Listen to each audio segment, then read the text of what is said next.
The Assembly will now hear an address by His Excellency Alexander Vučić, President of the Republic of Serbia. I request protocol to escort His Excellency.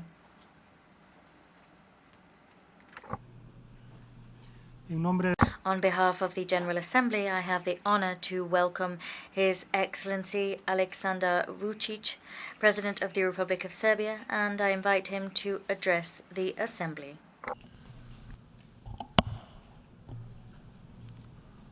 Mr. President of the General Assembly, Excellencies, ladies and gentlemen, I stand before you as the representative of a free and independent country, the Republic of Serbia, which is on its EU accession path, but which at the same time is not ready to turn its back on traditional friendships it had been building for centuries. I want to raise the voice on behalf of my country, but also on behalf of those who today, 78 years after the establishment of the United Nations, truly and equally believe that the principles of the UN Charter are the only substantial defense of the world peace, right to freedom and independence of nations and countries, but more than that, they are the pledge of the mere survival of the human civilization. New global wave of wars and violence that are impacting the foundations of the international security is a painful consequence whose cause lies in abandoning the principles envisaged in the UN Charter. All of us speaking in this renowned organization speak about our own problems, confronting often with a real and imaginary enemy, patronizing our own public, telling fairy tales of the future with insufficient realistic view on the issues. What does the future of the world look like? Even though all of us listened the words of the Secretary General, not many were actually heard. And almost not a single word's news conveyed his words of warning. Nevertheless, in the era of social networks dominance, when only important thing is to get one more like, in the era when each pet gets more attention than children, it is no wonder that we cannot recognize the dangers that are in front of us. As the president of one not so big country, I cannot and I have no right to speak about relations between great powers. It is neither my job nor I could do that. But I can and I will speak about how inobservance of the international public law can bring horrible consequences.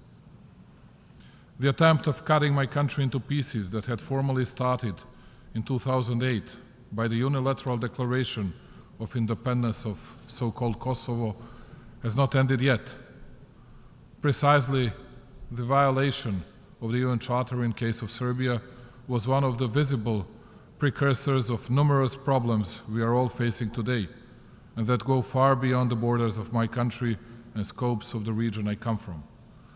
Broadly observed, since we last met in this hall, the world is neither a better nor a safer place. Quite the opposite. Global peace and stability remain under acute threat. We continue to face problems related to energy security, financial instability, as well as security and disruptions in food and medication supply chains. Not only have we not found solutions to many problems, but they have become more numerous and some of them have even grown more complex. I also spoke about how nobody here listens to anyone and does not strive for real agreements, and in the meantime we started to talk even less and less. It is as if virtually all, guided solely by their own interests, entrenched in their positions, have given up on seeking compromise solutions. Ladies and gentlemen, while for 3 days in a row we pledge from this place to respect of principles and rules of the UN Charter, precisely violation of the respective is rooted in most of the problems. In international relations and implementation of dual standards is an open invitation for all those who strive to achieve their interests through war and violence by violating norms of international law, but also basic human moralities. All the speakers so far, and I believe all who will speak after me, spoke about the necessity of changes in the world, underlying their country as the example of morality and commitment to the law and world justice. Today, I will not speak a lot in superlative about my country, about the growth of salaries and pensions, hundreds of kilometers of constructed highways and railroads, newly built hospitals and schools, science technology parks, the Artificial Intelligence Institute, because it is a natural thing that I protect its interests and that I love it more than anything in the world. But I will speak about principles which had been violated and which brought us to the situation in which we are today, and not by the small ones, who are often the target of the attack, but by the most powerful countries in the world, especially those who gave themselves the right to lecture, each from its own angle on politics and moral to the whole world. Here, in this hall, only 2 days ago we could hear from the President of the United States the most important principle in relation between the countries, the respect for their territorial integrity and sovereignty. And only as the third most important factor he mentioned human rights. And it seemed to me that everybody in this hall could support it. I, as the President of Serbia, supported that with unhidden jubilance. The only problem in all that was the fact that few hours after his speech, I had to see in these premises the President of the so-called Kosovo, who is considered by the most powerful part of the West the President of an independent country. Originated, by the way, by the secession of the territory of the Republic of Serbia. At the same time, only a few meters away from this hall, the German minister said that Germany firmly observed the UN Charter and UN decisions and documents, and that it would never give up on it. All that would be nice if it were true. Namely, almost all Western powers brutally violated both the UN Charter and the UN Resolution 1244, which had been passed in this renowned organization, as they denied and violated precisely those principles they are defending today. And it happened 24 and exactly 15 years ago. For the first time, unprecedented in the world history, the most powerful 19 countries made a decision without involvement of the UN Security Council. I repeat, without any decision by the UN Security Council, to brutally attack and punish a sovereign country on the European soil, as they had said, to prevent the humanitarian disaster. They didn't laugh out loud when Russian president used the very same words justifying his attack against Ukraine. They forgot that they themselves had used the same narrative, the same words, and the same explanations. Whereby, I would like to inform you that Serbia had not stepped its foot in the territory of some other country, nor jeopardized its existence. But 24 years ago, the most powerful and the strongest 19 had no mercy with small Serbia. Even when they had finished this job. They said that the issue of Kosovo is a democratic issue and that it would be resolved in accordance with the UN Charter and other international law documents. And then, contrary to all, but absolutely all documents of the international public law, it occurred to them in 2008 to support the independence of the so-called Kosovo. The illegal decision on secession of the autonomous province of Kosovo and Metohija from Serbia was made a decade after the war conflict in our country had ended, without a referendum or any other democratic form for declaring their stances for the citizens of Serbia, or at least in Kosovo itself. This decision was made in a moment when Serbia had a government committed to European and Euro-Atlantic integration, and when including in its composition the province of Kosovo and Metohija, a full-fledged member of the UN, but also of Council of Europe, OSCE, and many other international organizations. Nevertheless, it did not prevent legal and political violence coming from those who are today at the forefront in lecturing from this place. Pointless and meaningless explanations like police terror that Serbian authorities had carried out in its southern province a decade earlier, humanitarian crisis expelling of the local Albanian population, were only a drop that spilled over the glass of lies and nonsense in order to justify the violence against a sovereign country and in order to undermine its integrity. Namely, since the moment of the victory of those 19 against small Serbia, 70% of Serbs from Kosovo have left their thresholds, and there are by 300,000 Albanians more than have ever been in Kosovo. Well, that much about the law, that much about the justice. Nevertheless, worse than anything is that all those who committed aggression against the Republic of Serbia lectured today about territorial integrity of Ukraine. as if we did not support the integrity of Ukraine.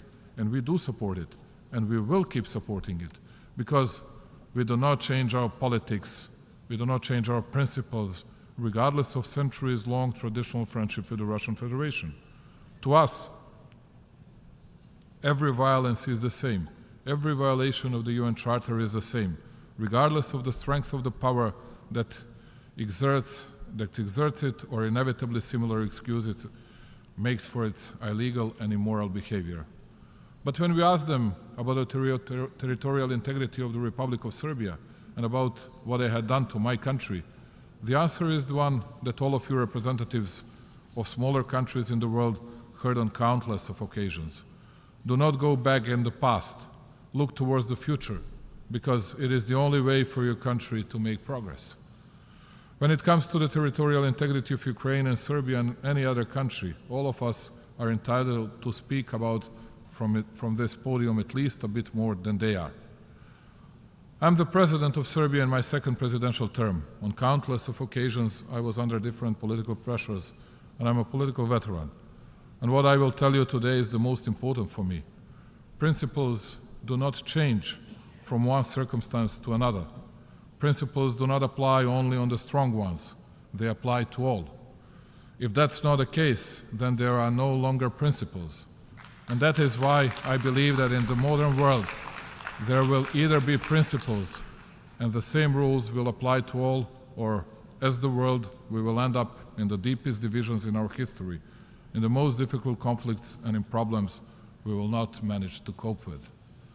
Another important thing, peace has become a forbidden word, because all of them have their favorites and their culprits.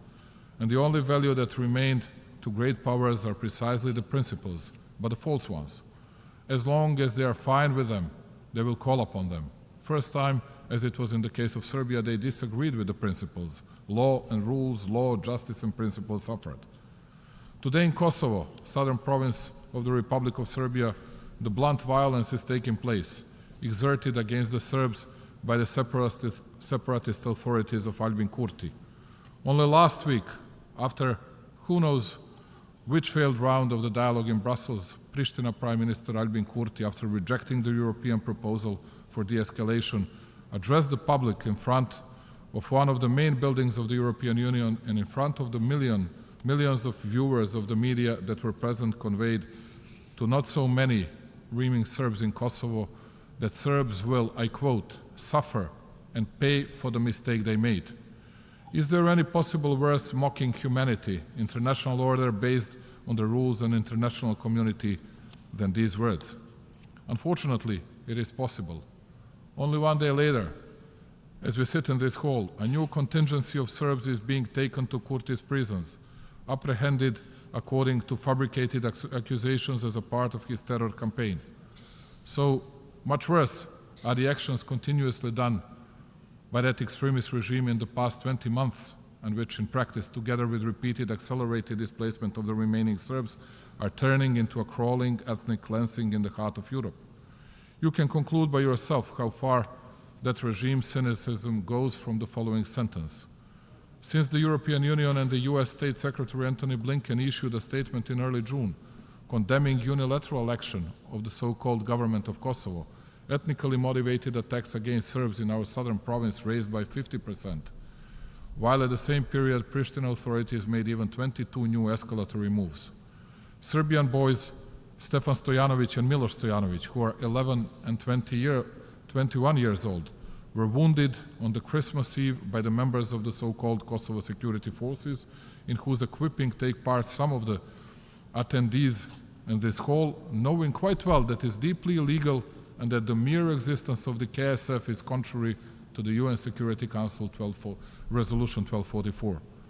7 innocent civilians were shot by the representatives of the so-called Kosovo institutions. Disruption of supplying of hospitals, election voting bans only for Serbs, entire economic blockade for Serbian goods, attacks against churches, graveyards, schools are a part of the sad daily life of my people in this part of our territory, parted by the violent secession contrary to the UN Charter. And you wouldn't believe it, even though there is not a single wounded Albanian, not a single apprehended or injured Albanian, guess what? it is the fault, always, of both sides. Unlike 1999, when Belgrade and other cities in my country were bombed, leaving the bloody track from several thousand dead civilians and soldiers, in scenes that pretty much resemble those that we unfortunately see today in different parts of the world, when an obvious terror, which they themselves say reminds of what happened to Albanians, happens against Serbs, there is no humanitarian disaster, there is no call for action, there is nothing. They are only words, they are only worried now, shrugging their shoulders, but if they have to make any decisions, it will always be, as they put, at the fault of both sides. And in such a world, I believe that one small Serbia, by raising its voice and fighting for universal values of principles and inviolability of internationally recognized borders, territorial integrity, sovereignty, and political independence, gives the example of the fight for the right, the one that was abolished here, even in this building, and protects the principles the world should be made of, with its not such a big strength, but with its paramount decisiveness and courage. We did not change the principles for the purpose of daily politics and our own needs. And just like we preserve the integrity of Serbia, we defend the integrity of each UN member state.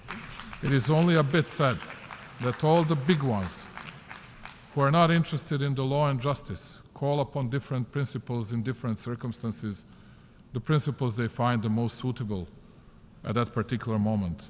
When one follows such politics, when there is no morality in the world politics, then it is clear that we are about to enter the era of big divisions and big conflicts. And not only political and economic, but military ones as well.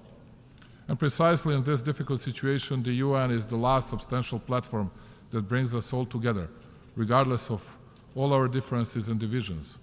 I believe that the commitment to peace and development, the desire to resolve disputes through dialogue, to find common ways to end human suffering and to ensure a more prosperous and stable future are precisely what unites us. That is why we extend full support to all important reform processes of the UN organization itself, including the initiatives of the UN Secretary General. For preservation of global peace, and so that we all do not disappear in a Darwinist conflict led by great powers, it is necessary to join our forces, just like 78 years ago in common fight for international order based on the UN Charter. Ladies and gentlemen, respecting the UN Charter is not a choice, it is an obligation. After all, like I have already said by mentioning some names, this is what we had the opportunity to hear during the previous presentations of most of my colleagues while talking, among other issues, about a topic that is still dominant in all forums, the conflict in Ukraine. I will agree with them when it comes to the necessity of respecting the territorial integrity and sovereignty of Ukraine, which the Republic of Serbia has been consistently showing from the beginning. We have been making such appeals continuously for decades, but with a significant difference. Serbia supports the territorial integrity and sovereignty of all United Nations member states. I repeat, all member states. Therefore, it is hard for me to understand how some are still not acting in a consistent manner when it comes to the need to respect the territorial integrity of Serbia, and how they fail to understand that the selective application of principles leads to pronounced divisions, a lack of solidarity, and mutual understanding. However, I want to thank wholeheartedly to the global majority, significantly more than one-half of the UN member states in our example supports the UN Charter, and they do not support the violent partition of my country. I'm glad that for the majority of UN member states, double standards are out of the question. We are deeply grateful to all of you who selflessly support our efforts to preserve territorial integrity, thus demonstrating your commitment to the UN Charter. By safekeeping your borders today, you safekeep your borders and you preserve peace. On your behalf, as well as on our behalf, we will continue year after year to underline that defending the principles is the same as defending the freedom, independence, and peace. It often seems to us that the discussion with Prishtina's government is more like a monologue than the dialogue, because it is hard to explain why after more than 10 years after the signing of the Brussels Agreement and taken obligation, the community of Serb majority municipalities has not been formed. The Republic of Serbia, its government, and all the institutions are working in their full capacity on preservation of the dialogue with the Pristina under the EU auspices. It is our task. The dialogue is possible only in case that all of us, including also the European facilitators, adhere firmly to what had been agreed. Misbalance by which Serbia has to make concessions all the time is not leading towards the solution, quite the contrary. It often seems to us that the discussion with Pristina's government is more like a monologue than the dialogue, because it is hard to explain why, after 10 years, after the signing of the Brussels Agreement and taken obligations, that community of Serb-majority municipalities has not been formed. Like I have already said at the beginning of my speech, Serbia is on its European path, ready to change, reform itself, and to make progress. Today, Serbia has very good cooperation with the United States of America in almost all areas, and we believe that our relations will only be better in the future.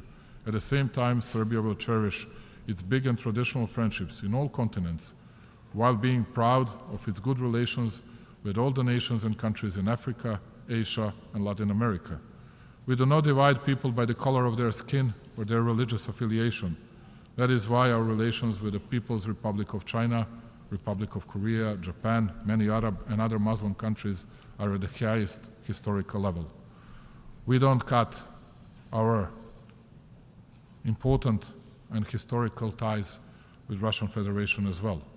Believing that the dialogue is the only way for finding the compromise solution, Serbia remains committed to this process in the aim of providing peaceful coexistence of Serbs and Albanians. Peace and stability of the region have no alternative. It is with that belief that we approach to all discussions facilitated by the EU. As many of you maybe know, different interpretations of history are the cause of many disagreements and open issues, not only in our region. I believe in future, and I believe that by using joint efforts, we still have the capacity and ability to try to overcome differences and focus on what connects us, care for well-being of our nations. We want to build bridges, not walls. We need to look towards the future. We need to move forward, to use every chance for economic growth, connectivity, and exchange of ideas. Today we have common toll collection from Belgrade almost to the Adriatic Sea, and soon we'll have it to the Aegean Sea. We open borders in the Balkans, we open labor market and enable free flow of people, goods, and capital. Precisely this was the guiding star and initiator of the Open Balkan Initiative, which has given concrete results so far and strengthened regional ownership of the processes of the economic connectivity of the region. The Open Balkan improved also the political atmosphere. We have such approach to all our neighbors, and our key interest is to preserve stability in the region and turn towards as intensive cooperation as possible in all areas. These processes are certainly an inseparable part of our strivings to become a full-fledged member of the European Union, which is at some time one of the key priorities of our foreign policy. Precisely this was the guiding star and initiative of the Open Balkan Initiative, and it gave us concrete results. And we have such approach because priority certainly does not exclude our commitment for cooperation, development, and deepening of relations with traditional friends from all parts of the world, from the region in particular, where we remain reliable and responsible partner. We will strive to strengthen existing and build new friendships, both bilaterally and through participation in initiatives and fora of different regions all over the world. The latest confirmation that the geographic distance should not be a barrier for cooperation is recent accession of the Republic of Serbia to the Treaty of Amity and Cooperation in Southeast Asia TAC. Additionally, we are proud for being given a unique opportunity that the spirit of friendship I speak about is to be felt in Belgrade, which will host the specialized exhibition Expo 2027. We are grateful to all those who supported us and had faith in us. Thank you, dear friends. Ladies and gentlemen, after long negotiations with a lot of optimism, the 2030 Agenda Plan of Action for People, Planet and Prosperity was adopted in this room, by which we pledged that no one will be left behind. Halfway to the set deadline for meeting the goals of the agenda, there is still a glimpse of hope that we will be able to fulfill given promise. Although there are many reasons for concern, even beside the progress that was made in certain areas, unfortunately we are still facing the basic existential problems like poverty, hunger, and inequality. Serbia puts maximum efforts in order to secure a stable and safe future, initiating at the same time policies based on sustainable development goals. Among some of the results so far are the following: developing instruments for involving principles that no one is left behind into our legislative and strategic documents, as well as participation in global initiatives and their implementation at national levels in areas of sustainable food systems, transformation of education systems, and urban development. We have lived to see the fourth industrial revolution and new technologies as a development opportunity that we must not miss. And that is why we continue with investment into infrastructure, economic reforms, and creation of better business environment. Digitalization and education are among our key priorities. The necessity of finding new sources of growth has also been recognized. That is why our future activities are focused on innovation, research and development, and creative industry. Serbia is the first country in the Southeast Europe region that joined the Global Partnership on Artificial Intelligence and adopted development strategy in this area back in 2019. Bio4 campus is being built. It is a unique multidisciplinary complex for research and development in natural science, which should become one of the key bioeconomic hubs in Europe. We firmly believe that knowledge and science play one of the key roles in accelerating activities towards implementation of the 2030 Agenda. Therefore, I am proud that at the proposal of the Republic of Serbia and like-minded countries, the UNGA adopted a resolution declaring the period from 2024 to 2033 the International Decade of Science for Sustainable Development. We do all this for future generations. I believe that involvement of the young ones into the implementation of the 2030 Agenda is an important prerequisite for its success, because beyond any doubt, the young ones are the most important development engine of every society. Excellencies, I believe that we are all aware that there is no development without peace. Just like Nelson Mandela said, peace is the greatest weapon for development that any person can have. We must believe in that and work together on it. Conditio sine qua non is, first and foremost, conversation, to listen and to try to hear and understand each other. There is no alternative to peace. Finally, I want to take this opportunity to invite the representatives of all UN member states to take part in World Exhibition Expo 2027 in Belgrade, Serbia's capital, a cosmopolitan metropolis with 2 million inhabitants, is your home, and we extend the welcoming hand for participation in the freest and most diverse international exhibition so far. Come to Belgrade to celebrate the humanity together. Now I know that I spoke much longer than I was asked to do, but have to say that I gave the same right to me as those big powers gave it to themselves. Thank you very much for listening to me.